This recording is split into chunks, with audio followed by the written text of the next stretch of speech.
말씀의 제목은 어떤 행위가 가장 가치 있는 것일까요? 라는 주제입니다. 같이 해볼까요? 시작. 우리 인생에서 가장 중요하게 생각하는 것들이 여러 가지가 있습니다. 그 여러 가지들 중에 하나는 목적을 정하는 거죠. 목적 왜 정합니까?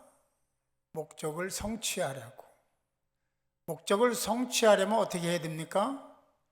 그러려면 기준을 세우고 가치를 정하고 과정을 밟아야 됩니다. 그래야 목적에 도달할 수가 있는 거죠. 이런 일련의 생각이나 가치들을 우리는 비전이라 꿈이라 이야기하기도 합니다. 이 세상에 사는 사람들 중에 대부분은 비전과 꿈이 없는 사람은 없습니다. 이런 말을 들어봤을 거예요. 꿈이 없는 사람이 강하다. 아니, 꿈이 없는 사람이 강하다라는 말이 좀 안 맞는 것 같지만 내용을 보면 맞습니다. 무슨 얘기냐면 내가 가지고 있는 내 꿈을 다른 사람을 위해서 내려놓는 거예요. 그리고 다른 사람의 꿈을 돕는 거죠. 그런 사람이 강한 사람이다라는 의미를 가지고 있습니다. 어쨌든 꿈이 자신을 위한 것이든 다른 사람을 위한 것이든 그 꿈이 긍정적이고 선한 것이라면 그 꿈은 소중하다, 아주 소중하다라고 할 것입니다. 여러분의 꿈, 소원은 무엇입니까? 다 있을 거예요. 있어야 되고요. 우리는 요한복음을 통해서 교회들의 모습을 살펴봅니다. 사대교회라는 교회가 나오는데 사대교회에 대해 주님은 이렇게 말씀하십니다. 나는 내 행위를 안다. 굉장히 좀 민감하게 들어가면 소름 돋는 얘기입니다. 네 행위를 내가 다 알고 있어. 그런 뜻이잖아요. 너는 살아있다는 이름 있어. 그런데 실상은 죽은 자다. 여기 계신 분들은 여기에 해당되는 사람이 한 사람도 없기를 바랍니다. 하나님 앞에서 말입니다. 사대교회는 본질을 망각했습니다. 다른 가르침을 따랐습니다. 소위 명분만 있는 거칠해적이고 형식적인 것에 치우친 삶을 살았습니다.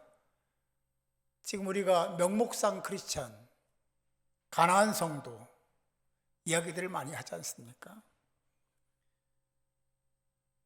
그렇습니다.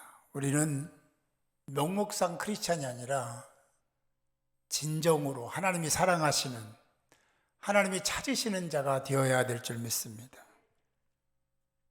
우리는 한 병자를 잘 압니다. 베데스다 아시죠? 거기에 38년 스스로 걷지 못하는 한 병자가 있었습니다. 그에게 찾아오신 주님이 이렇게 묻습니다. 네가 낫고자 하느냐? 왜 이런 말씀을 하셨을까요? 왜 주님이 그 병자에게 찾아와서 네가 낫고자 하느냐? 왜 이렇게 물으셨을까요? 낫고자 하는 마음이 없었을까요? 그렇지는 않죠. 아파 본 사람은 다 알잖아요. 질병에서 빨리 벗어나고 싶고 건강하고 싶은 것은 인간의 본능이니까. 그런데 그는 낫고자 하는 마음 있지만 낫고자 하는 것을 포기한 상태, 그 꿈을 버린 상태, 오랜 세월 그곳에 있지만 자신과는 무관한 일이 되어버렸습니다. 불가능하다, 나는 치료받을 수 없어 라고 생각했죠. 왜냐하면 그렇게 그런 마음을 갖게 되기까지는 오랜 세월이 걸렸고 저마다 자기중심적으로 병 낫고자 하는 그런 생각 속에서 다른 사람은커녕 내가 먼저 뛰어들어야 된다는 생각 속에서 아기다트마라는 그 틈바구니에서 그가 사람들을 보면서 나는 불가능해, 내 꿈은 없는 거야 라고 생각했던 사람, 베데스다 연못가에서 누워있는 한 병자입니다. 주님은 그 병자에게 이렇게 물으신 거예요. 내가 낫고자 하느냐? 주님은 이렇게 찾아오셔서 한 병자를 만나 주시면서 그에게 꿈을 다시 불어넣어 주셨습니다. 이 병자는 누구에게도 그런 말을 들어본 적이 없습니다. 처음 듣는 말입니다. 놀랍게도 이 말을 들은 이 38년 된 병자는 꿈이 생겼고 나는 불가능해 라고 생각했던 그 생각들이 잘못됐다는 것을 순간적으로 알고 그는 이렇게 답하죠. 그렇습니다. 병 낫기를 원합니다. 이런 변화가 저와 여러분들에게 2023년 나타나야 될 줄 믿습니다. 그것은 그냥 형성되는 게 아니라 주님을 만나야 되고 주님의 음성을 들어야 될 줄 믿습니다. 요한계시록에 또 한 교회가 나옵니다. 에베소 교회입니다. 주님의 칭찬을 듣죠. 칭찬을 듣는 이유는 행위 때문입니다. 악한 자를 용납하지 않았습니다. 그리고 이단을 거부했습니다. 주님을 위해서 참고 견디었습니다. 그런데 그 교회에도 책망이 있었어요. 그 책망은 첫사랑을 잃어버린 것 때문이었습니다.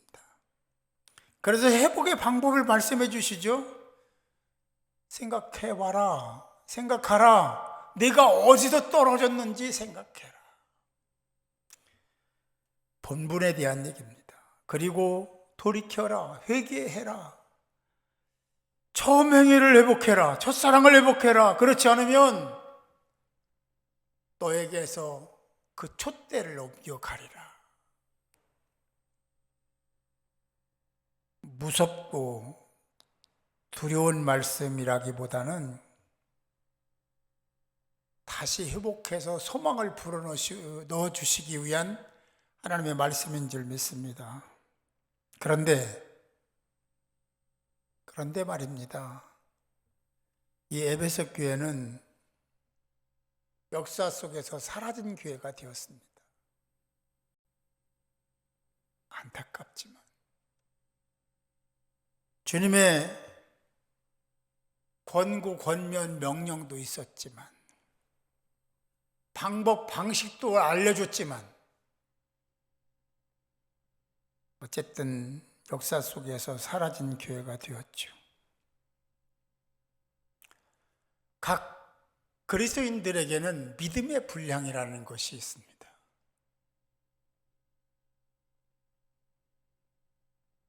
어린이 교회의 어린이는 어린이 교회로서 믿음이 있는 거예요.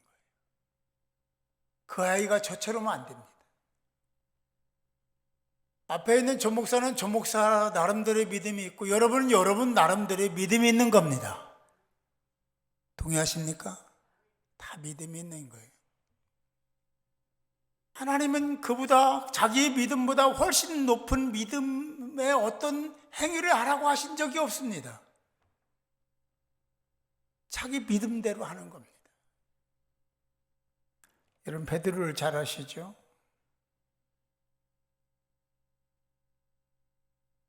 무리를 걸었습니다. 주님을 보고 말입니다. 그러다가 어느 순간에 갑자기 물속으로 빠져들어갔죠. 그래서 주님이 손을 잡아주시면서 베드로에게 이렇게 말씀하셨습니다. 믿음이 적은 자여. 우리가 믿음이 없는 게 아니라 믿음이 적어서 그런 문제입니다. 믿음을 사용하지 못해서 문제인 거죠. 우리 각자의 믿음대로 행하기만 하면 하나님은 각 사람에게 A+ 평점을 해 주실 줄 믿습니다.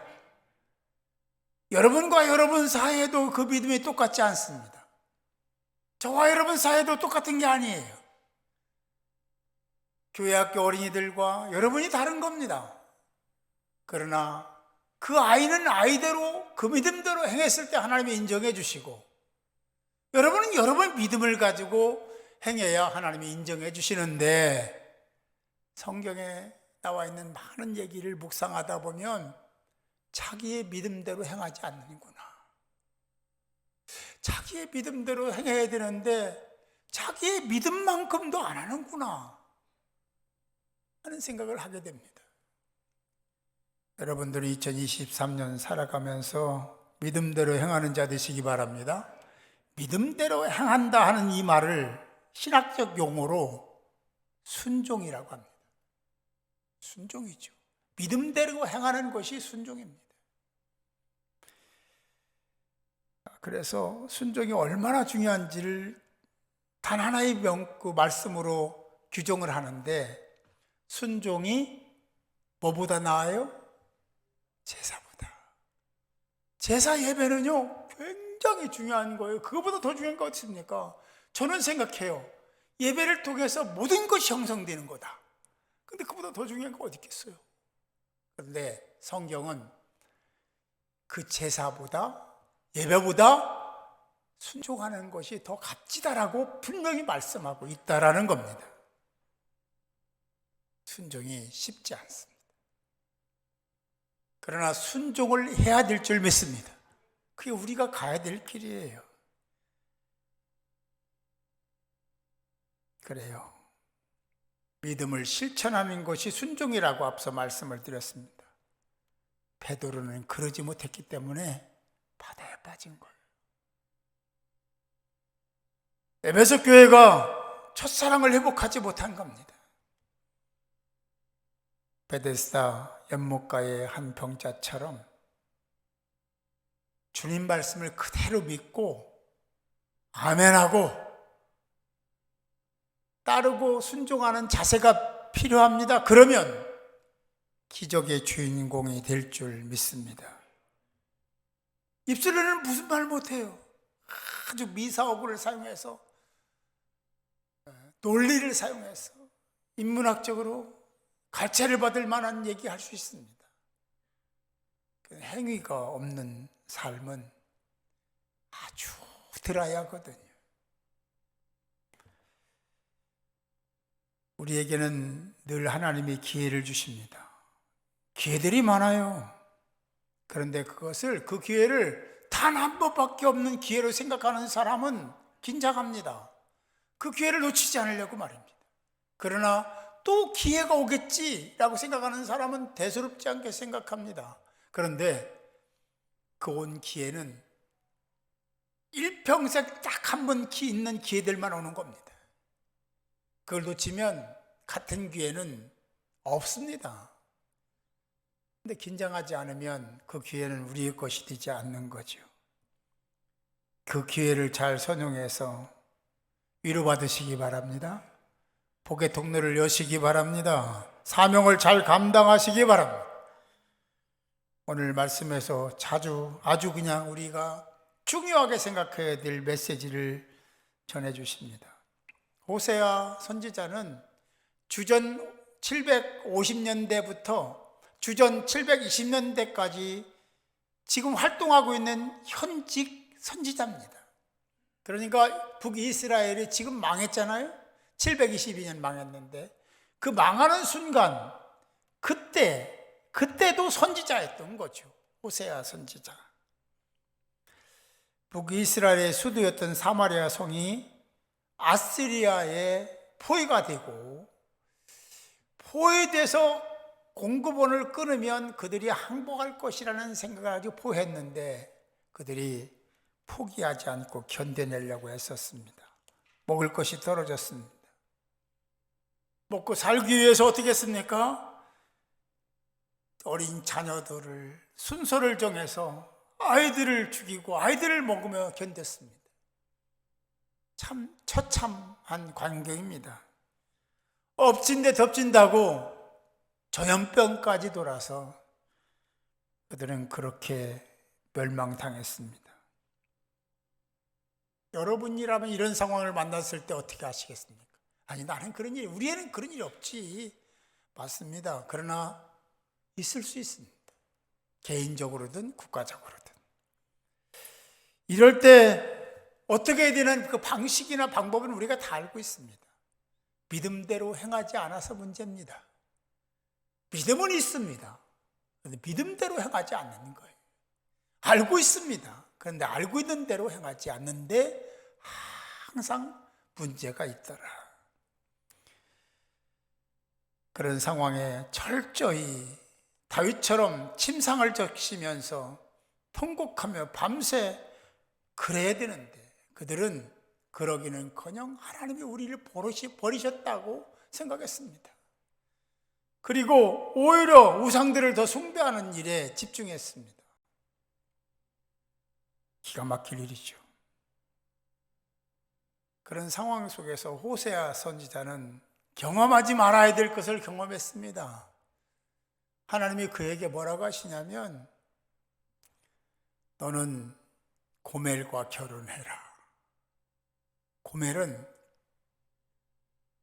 음란의 표상입니다. 그런데 그 여자와 결혼하라는 겁니다. 결혼했죠. 아이도 낳았죠. 그런데 그 여자는 아이를 버리고 가출했습니다. 그럴 뿐만 아니라 가출하는 것뿐만 아니라 가출해서 또 음행을 행했습니다. 하나님 말씀하시죠. 데려와라. 찾아와라. 호세아 선지자는 그런 과정을 통해서 하나님과 자신과의 관계, 하나님과 하나님 백성들의 관계를 깨달은 겁니다.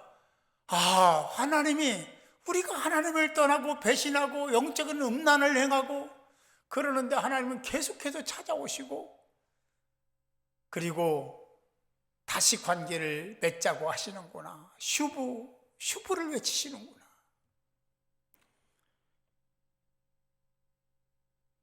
호세의 입장에서는 고멜과 결혼해서도 안 되고 데려와서도 안 되는 거예요. 왜냐하면 거룩한 성결한 선지자잖아요.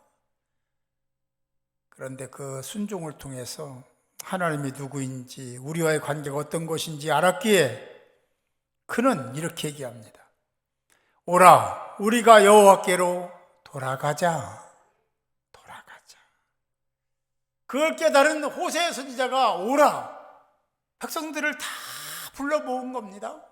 그리고 호소, 청원 겸 간접명령을 합니다. 여호와께로 돌아가자. 여호와께서 우리를 찢으셨으나 도로 낫게 하실 것이요 우리를 치셨으나 싸매어 주실 것입니다. 하나님을 경험한 호세아 선지자는 하나님이 어떤 분인지 역설적으로 이렇게 선포를 하고 있는 겁니다. 이 역설의 목적은 관계 회복입니다. 하나님과의 관계를 회복하기 위해서 죄로 인하여 찢고 치셨지만 그러나 우리가 돌아가면 낫게 하시고 싸매 주실 분이 하나님이라고 얘기하고 있는 겁니다. 여호와께 돌아가면 하나님이 다시 일으켜주시고 다시 세워주시고 다시 새 삶을 시작하도록 만들어 주시는 하나님이심을 믿으시고 하나님과 코이노니아, 교제를 위해서 주님의 이름을 부르고 하나님 품으로 돌아가는 여러분들이 2023년 내내 이루어지기를 주님의 이름으로 축복합니다. 사랑하는 성도 여러분, 우리 인생에서 가장 중요한 것은 무엇입니까? 여러분의 인생에서 가장 중요한 것은 무엇입니까? 하나님의 자녀로서 가장 가치 있는 그 일이 그게 뭐라고 생각하십니까? 거룩한 하나님의 말씀인 3절은 이렇게 말씀합니다. 함께 읽겠습니다. 3절입니다. 시작. 그러므로 우리가 힘써 여호와를 알자. 그의 나타나심은 새벽빛같이 어김없나니 비와 같이 땅을 적시는 늦은 비와 같이 우리에게 임하시리라. 할렐루야. 1절에서는 뭐라고 했어요? 여호와께로 돌아가야 된다. 돌아갑시다. 그런 거 아닙니까? 그런데 3절에서는 알자, 힘써 알자, 여호와를 힘써 알자. 여호와께 돌아가려면 여호와를 알아야 되지 않겠습니까? 여호와를 모르고 어떻게 여호와께로 돌아가겠어요? 그렇게 여호와를 알고 돌아가는 자에게 하나님은 중요한 정보를 제공해 주십니다. 어금이 없다는 거죠. 어떤 것이 어김이 없다는 거죠? 새벽이 어김없이 찾아오는 것처럼 여호와 하나님이 그렇게 찾아오시고 그렇게 만나주시고 그렇게 은혜하실 것이라는 말씀인 줄 믿으시기 바랍니다. 땅을 적시는 비와 같이 하나님이 나타나셔서 필요를 채워주시고 또 은혜해 주시고 또 열매를 맺도록 도와주실 하나님이심을 말씀하고 있습니다. 사랑하는 성도 여러분, 다시 묻겠습니다. 이 세상을 살아가는 것 가운데 가장 아름답고 가치 있는 행위는 어떤 것일까요? 어떻게 살아야 2023년 행복한 2023년이 될까요? 심판을 받은 사대교회, 역사에서 사라진 에베소 교회가 되지 말아야 될 줄 믿습니다.